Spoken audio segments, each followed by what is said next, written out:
Imaginez un pays où prendre du poids est un acte de réussite sociale. Où se séparer de son conjoint peut augmenter vos chances de trouver un nouveau partenaire encore meilleur. Un territoire où des femmes récemment divorcées se retrouvent sur un marché spécial pour revendre leur mobilier et célébrer leur nouveau départ. Cela vous semble irréel? Pourtant, c'est exactement ce qui se passe en Mauritanie, cette nation coincée entre deux mondes, le Maghreb arabe et l'Afrique subsaharienne. Un pays que presque personne ne connaît vraiment. Un endroit où vos certitudes occidentales s'effondrent face à une logique totalement différente, forgée par 3000 ans de survie dans le désert. Si vous cherchez à comprendre comment une société peut fonctionner selon des codes radicalement opposés aux vôtres, cette vidéo est faite pour vous.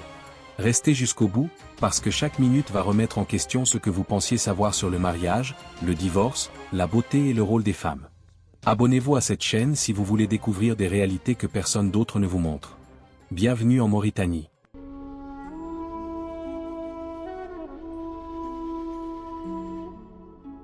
La Mauritanie s'étend sur plus d'1 million de kilomètres carrés à l'extrême pointe nord-ouest du continent africain.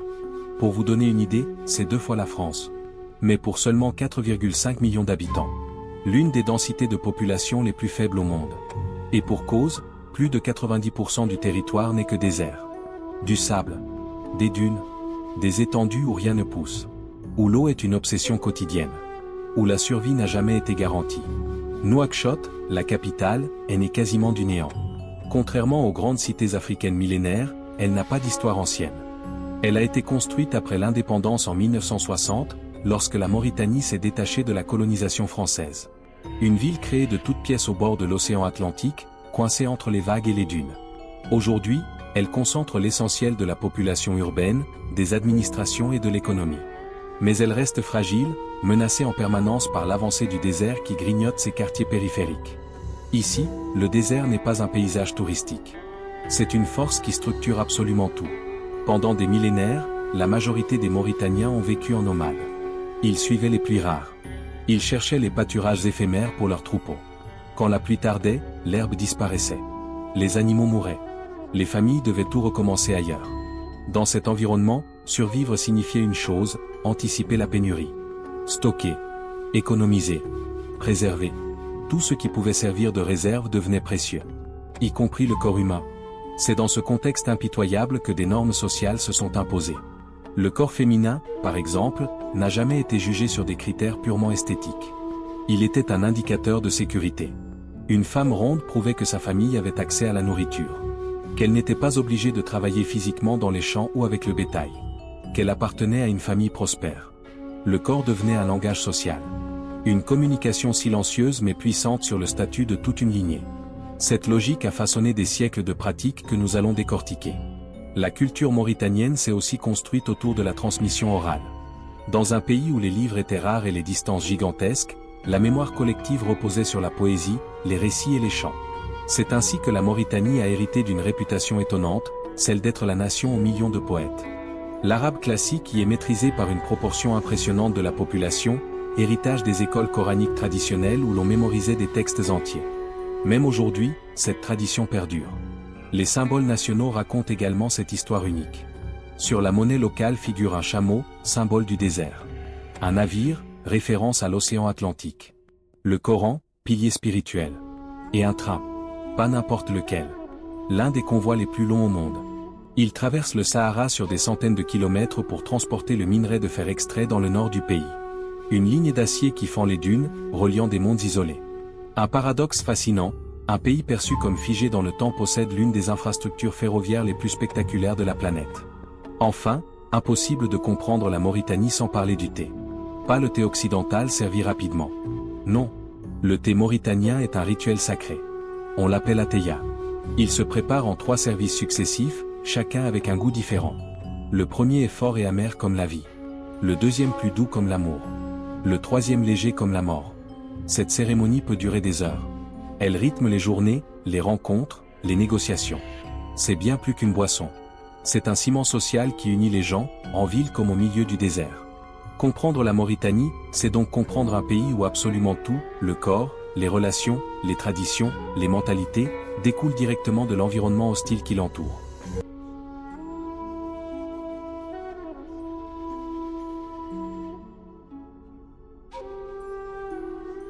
En Mauritanie, le corps féminin obéit à une logique qui défie totalement les standards occidentaux.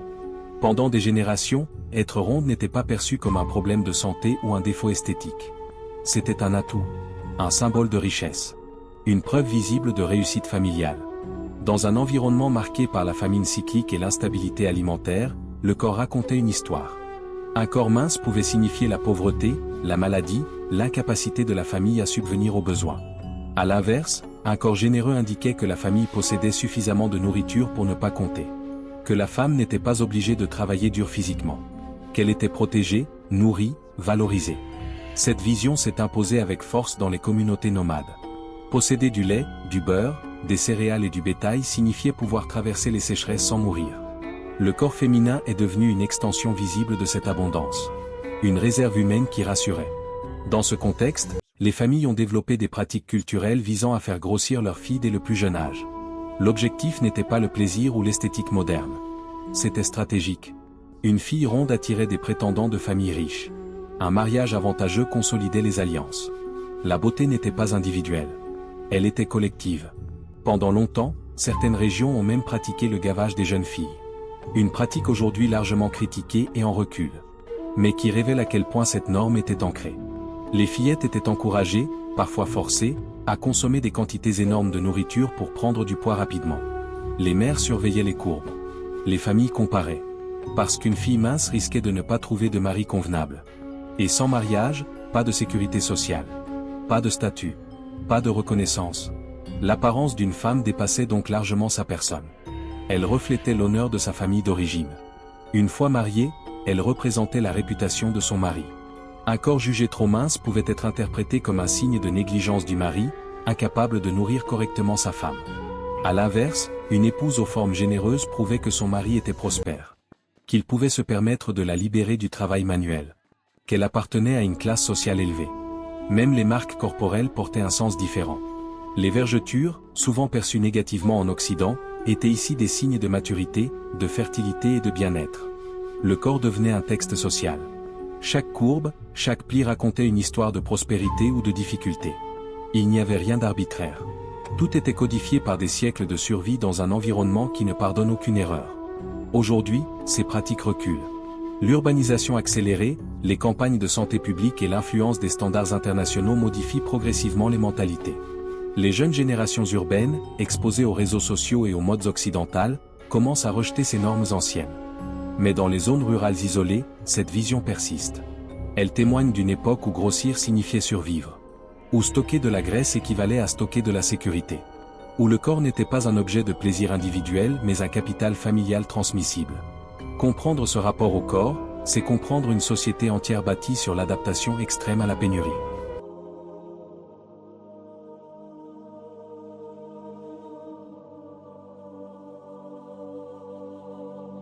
En Mauritanie, le mariage ne repose pas sur les mêmes fondations qu'en Occident.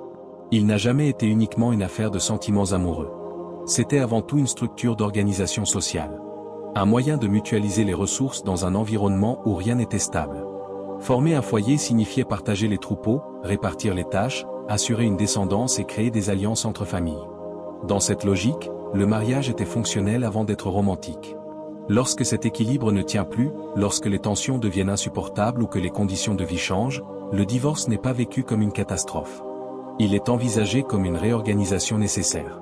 Une relation qui ne remplit plus son rôle peut se terminer sans que cela n'entraîne une stigmatisation durable. Cette vision contraste radicalement avec celle de nombreuses sociétés où le divorce reste entaché de honte, surtout pour les femmes. Ici, c'est différent. Cette approche pragmatique se manifeste de manière spectaculaire dans la vie quotidienne. À Nouakchott existe un lieu unique au monde, le marché des divorcés. Un espace où les femmes récemment séparées viennent vendre les meubles, les tapis, les ustensiles de leur ancien foyer. Loin d'être un symbole de défaite ou de misère, ce marché représente un nouveau départ. Certaines femmes y développent une véritable activité commerciale durable. D'autres y voient une transition vers une nouvelle étape de vie.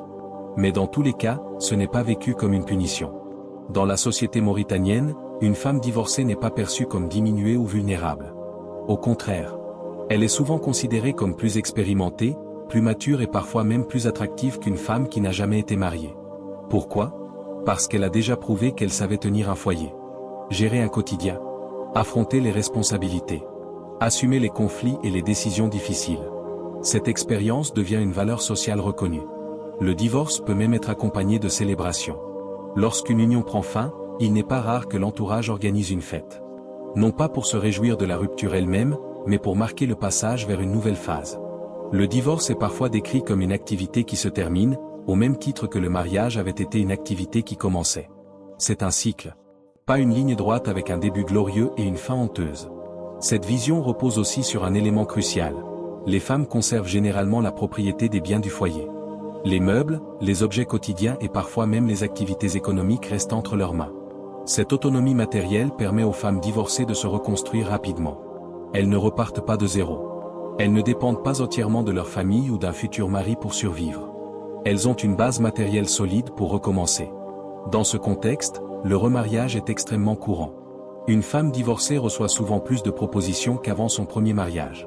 Les hommes la voient comme une partenaire éprouvée, capable de gérer un foyer, dotée d'une expérience précieuse. Loin d'être marginalisée, elle s'inscrit dans un cycle social où les unions peuvent se succéder, s'ajuster et se transformer en fonction des réalités changeantes de la vie. Le mariage et le divorce en Mauritanie révèlent donc une société qui privilégie l'adaptation pragmatique à la rigidité morale. Une société qui accepte que les humains changent, que les circonstances évoluent, et que forcer une union dysfonctionnelle à perdurer n'a aucun sens. C'est une logique de survie appliquée aux relations humaines.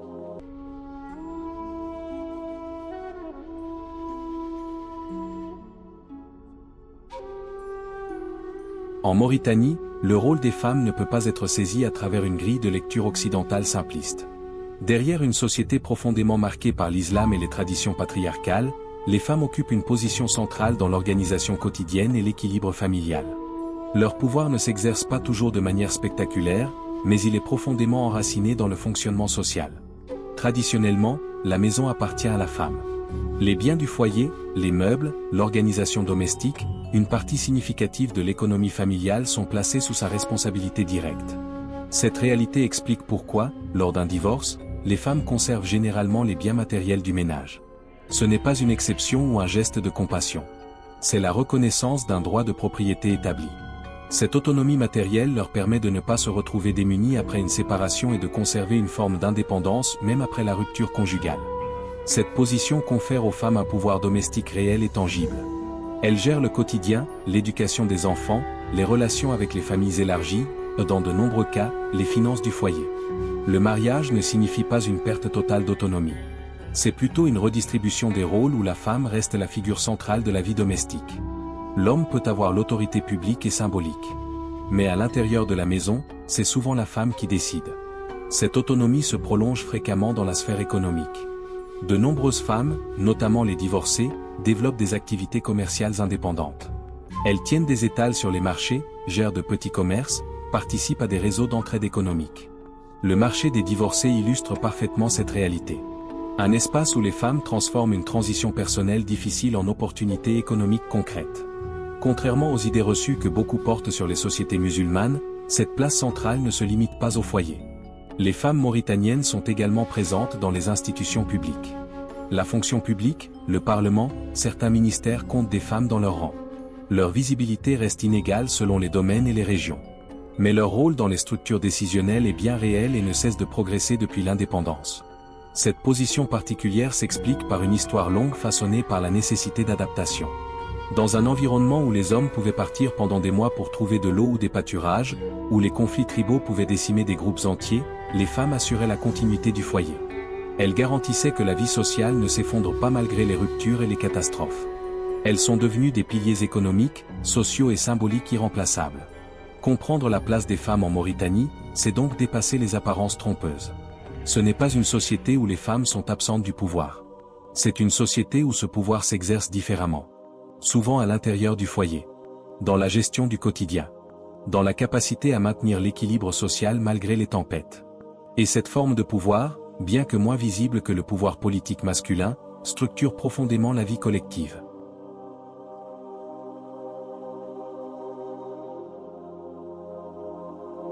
Malgré ses ressources naturelles considérables et son territoire immense, une grande partie de la population mauritanienne vit encore dans des conditions de grande précarité. Dans les zones rurales isolées comme dans certains quartiers urbains de Nouakchott, l'accès à l'eau potable, aux soins médicaux, à l'éducation de qualité et à un emploi stable restent extrêmement limitées. Les sécheresses répétées, aggravées par le changement climatique, l'exode rural massif vers les villes et le manque d'opportunités économiques diversifiées ont poussé des milliers de familles vers l'urbanisation précipitée. Le contraste est frappant entre les richesses potentielles du pays, notamment le fer et la pêche, et la réalité quotidienne de nombreux habitants qui survivent avec moins de 2 $ par jour. Cette pauvreté n'est pas toujours spectaculaire. Elle s'exprime souvent de manière discrète, intégrée au paysage social. Mais elle constitue l'un des défis majeurs auxquels la Mauritanie doit faire face aujourd'hui. Un défi que les traditions anciennes ne suffisent plus à résoudre. Parallèlement, la Mauritanie évolue rapidement. L'urbanisation galopante, l'introduction de l'école moderne, les campagnes de santé publique menées par les ONG internationales et l'influence extérieure via Internet et les réseaux sociaux transforment progressivement les mentalités, notamment chez les jeunes générations. Certaines pratiques traditionnelles reculent. Le gavage des jeunes filles a pratiquement disparu des zones urbaines. Les mariages se négocient différemment. Les femmes accèdent de plus en plus à l'éducation supérieure et aux professions qualifiées. Mais les logiques anciennes ne disparaissent pas totalement. Elles se transforment, s'adaptent, coexistent avec la modernité. Le pays avance ainsi dans un équilibre fragile entre héritage culturel et réalité contemporaine. Entre normes traditionnelles qui ont assuré la survie pendant des siècles et aspirations nouvelles portées par une jeunesse connectée au monde. Un équilibre où le passé continue d'influencer profondément le présent sans pour autant le figer complètement.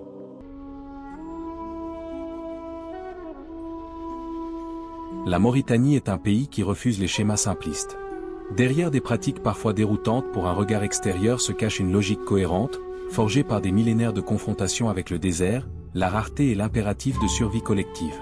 Le corps féminin, le mariage, le divorce, les rôles sociaux, tout répond à une histoire longue marquée par la nécessité absolue de s'adapter ou de mourir. Ce qui peut sembler étrange n'est jamais arbitraire. C'est toujours le fruit d'une réponse pragmatique à un environnement extrême. Regarder la Mauritanie, c'est accepter que notre façon occidentale de penser les relations, la beauté, la famille et le pouvoir n'est qu'une possibilité parmi d'autres. Pas une norme universelle. Juste une adaptation à un contexte différent. Et peut-être qu'au final, la vraie question n'est pas pourquoi les Mauritaniens vivent selon ces codes. La vraie question est, qu'est-ce que leur façon de vivre nous apprend sur la diversité des solutions humaines face aux mêmes défis universels? Survivre, s'organiser, transmettre, continuer.